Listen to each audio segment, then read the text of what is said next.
All right, last looks, hair, makeup. You guys feeling good? Looking good? It's a three-man operation.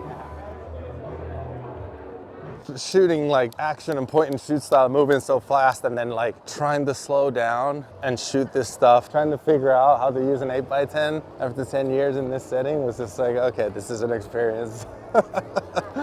People are a little pickled, just trying to get someone to stay still. It was a fun challenge.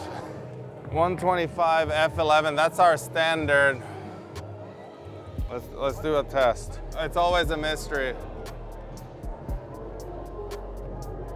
All right, 1, 2, you haven't moved. 1, 2, perfect. How many photos do I shoot in Copenhagen? This year, not that many. I was shooting with a different system, and obviously if you're shooting film or Polaroid or whatever, you just choose your moments a little bit more carefully, so you don't shoot as many. But if I'm shooting with the digital camera like R5 or something, like I end up with 5,000 to 6,000 pictures a day at least. You're just shooting, you don't have to care. But when the last few months I've actually been shooting a lot more with analog because I kind of missed that experience in photography, and just it makes you pay attention to the moment in a different way. So I kind of missed that experience a little bit, and it's hard. It makes photography a little harder, I think, and I just kind of like that challenge sometimes. Always been interested in different formats, whether it's 35, medium format, and then eventually I started shooting some 8x10 too, and that's obviously a rare occasion.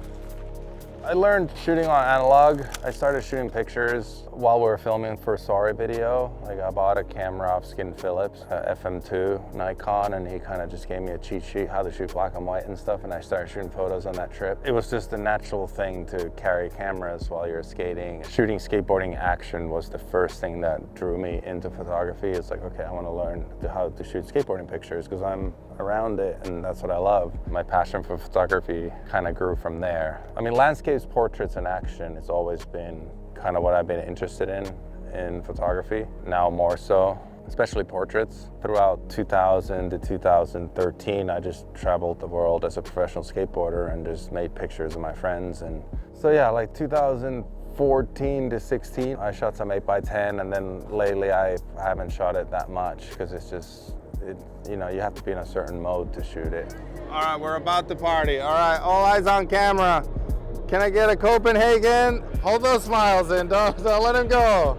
Perfect, thank you. That was it. Whoa, whoa. This was the perfect day to do it, where everyone's kind of milling about and hanging out because there's no way of doing it in the middle of the comp. I've shot a couple of skate photos on the 8x10 too, yeah. But that's a whole other beast of just make sure that everything goes in the right spot, you know?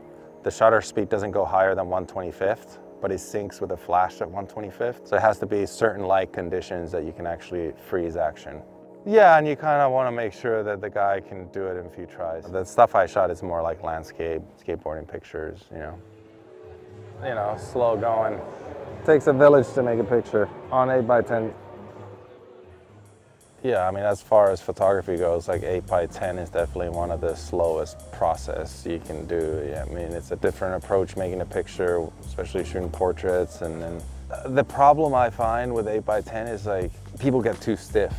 You know what I mean? Okay, don't move, you can't move, but then you still want something organic, or you want to have emotion in it. So like, how do you orchestrate that? How do you get expression out of people when the focus is so razor sharp? Yeah, I mean, it's the opposite of these new Polaroid cameras that are just like point and shoot stuff. I enjoy it. It's just different type of photography.